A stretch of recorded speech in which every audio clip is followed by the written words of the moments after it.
A corporation presents a strict legal paradox. It is recognized by the state as a distinct legal entity capable of entering contracts and incurring debt, but it has no physical form. It cannot sign a document or place an order. It relies entirely on the hands of human agents to move its machinery. In law, an agency relationship exists when a principal authorizes an agent to perform acts that affect the principal's legal rights and duties with third parties. The agent functions as a legally empowered vehicle. Their specific operational purpose is to connect two separate parties and bind them together. This maps the standard agency transaction. The principal grants authorization to the agent, who leverages it to execute a contract directly with a third party. Once established, the agent is legally removed. The transaction proceeds exactly as if the principal and third party dealt directly. The model functions perfectly until the agent goes rogue. If an employee ignores internal instructions, executes a prank, or acts purely for their own financial benefit, the legal liabilities become entangled. To untangle them, we have to distinguish between two types of power. The first is actual authority. These are the explicit, strict instructions given by a principal to their agent regarding what they are allowed to do. The second, and far more dangerous concept, is ostensible or apparent authority. Ostensible authority binds a principal to a contract not by what they actually authorized the agent to do, but by what they appeared to authorize from the perspective of an outside observer. Because a rogue employee can leverage the mere appearance of authority to bind a corporation to massive external debts, resolving these conflicts requires a strict four-step analytical engine known as IRAC. This framework on the left is the IRAC methodology: issue, rule, application, and conclusion. It's an algorithmic tool used by courts to unravel multi-party liability. We begin with the issue. This step isolates the exact legal tension from the messy reality of human conflict. Consider a specific case study. An employee named Rupert gets into a personal dispute with his boss, Ruby. Using his corporate position, Rupert calls a local restaurant, Rex's Hut, and orders 10 pizzas. He claims the order is for a business dinner, but as a prank, he directs the delivery to Ruby's private home. Ruby discovers the prank pizza delivery at her house and refuses to pay. We map these entities onto the analytical workspace: Rupert, the agent, his employer as principal, Ruby, the uninvolved boss, and Rex's Hut as the third party. We now formulate the precise legal issue required for the IRAC model based on these entities.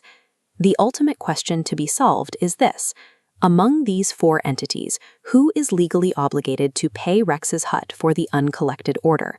By clearly defining the issue, we force the legal analysis to ignore the personal drama between Rupert and Ruby. We look solely at the mechanics of contractual liability. We transition to the rule phase of the framework.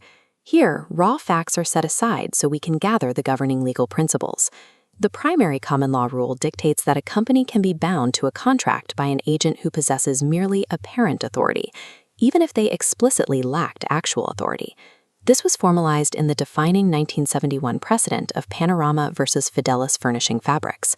In Panorama, a company secretary hired vehicles for personal use. The court forced the company to pay the bill anyway.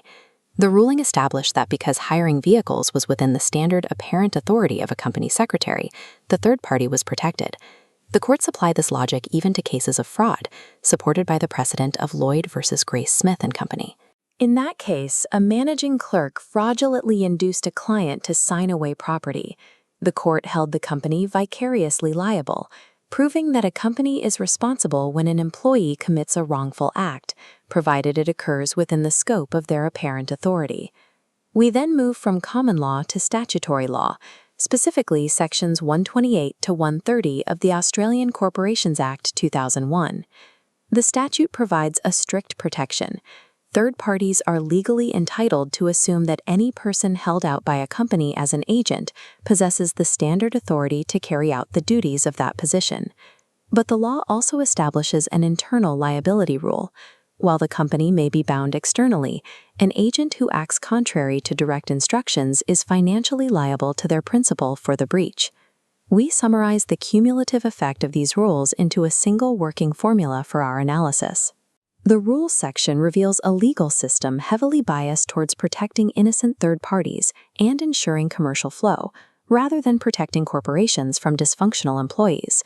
We move to the application phase. We test our extracted rules against the specific actions of the entities on the board. We apply the Corporations Act and the Panorama precedent directly to the interaction between Rupert and Rex's hut. To Rex's hut, this was a standard corporate food order placed by an employee. Therefore, Rupert possessed full ostensible authority to make the purchase. Next, we apply the internal liability rule to the interaction between Rupert and the company. Rupert placed a fake order as a prank. In doing so, he explicitly violated internal instructions and breached his actual authority. Finally, we evaluate Ruby's position. Having no role in the order, she is a legal non-entity. Now, the conclusion.